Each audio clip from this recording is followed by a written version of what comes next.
son. I don't know if you saw him here earlier. There's a little bit too much going on for him to handle. I've had him diagnosed since he was 9 years old. I've been paying out of pocket, 5 years old. I've been paying out of pocket for his expenses, for the treatments that I can afford to pay.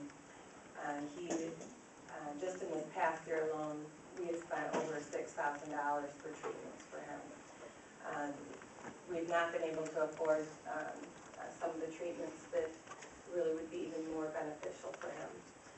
He has made some progress. He's made some great progress with some of the treatments we did last year, but without getting the additional help that we need, without being able to get the additional help, then he won't be able to help be a productive member of society and be able to do the things like you saw the 2 children up here last week. And so I'm asking that you help support this bill for all the children and adults with autism. Thank you, Lisa. James? Thank you, Jim. And thank you, all the representatives.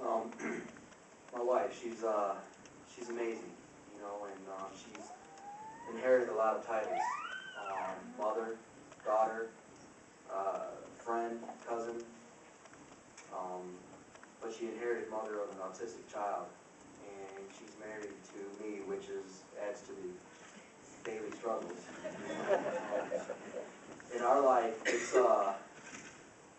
we've heard about things of investments, you know, from the first speaker, and I don't know about you good people, but the state of Michigan has taken our hits, and we've been beat up quite a bit lately. You know, we've got a lot going on in our state, and I want to talk a little bit about what I was brought up in, and I was brought up in a family, and my father, we heard about, you know, the previous couple talk about you good people as heroes. Well, my father's my hero. Always has, always will be. And I know firsthand of what the state of Michigan has gone through in the past 6 years with my father being on the other side of the table and having to make these tough decisions. But as a family, we make them together. And we look to you as part of our family, because guess what? We're still here. The media likes to beat us up and talk about this mass exodus that's happening in our state. But we're choosing to stay here in this beautiful state for a reason. They may be many. They may be one particular reason. And my particular reason of staying in the state of Michigan is because of my family.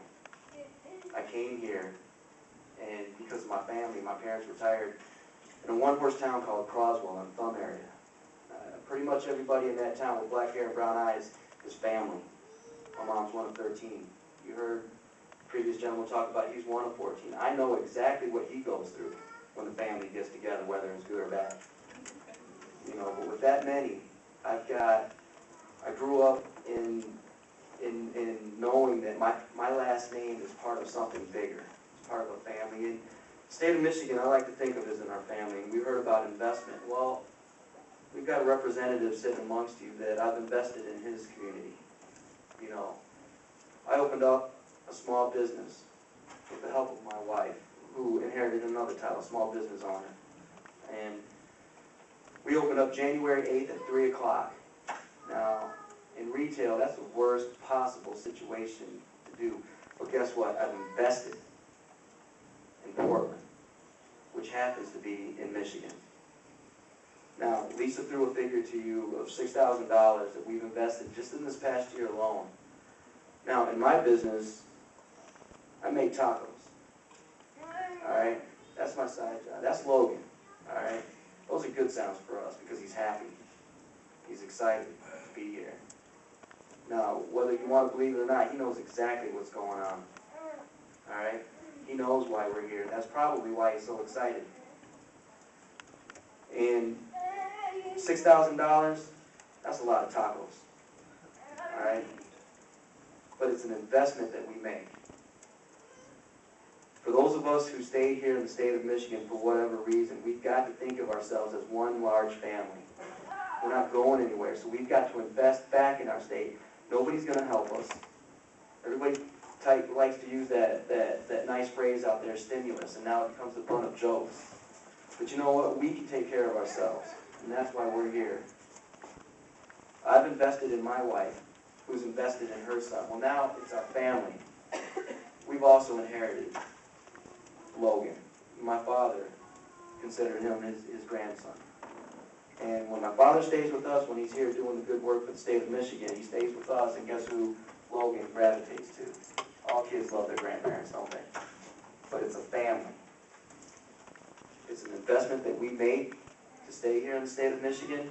You've heard statistics, you've heard of dollar signs, you've heard of organizations who are paid to represent entities. And what's the title for that you just inherited? So you got a new title, a lobbyist?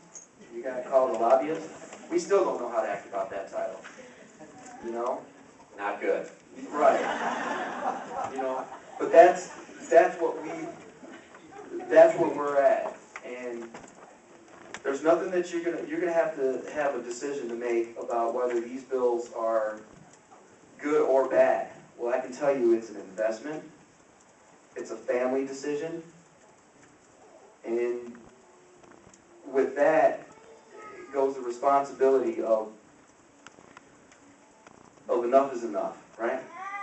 You know, state of Michigan, we can't get beat up anymore, can we? We gotta start fighting back. We gotta start taking care of each other.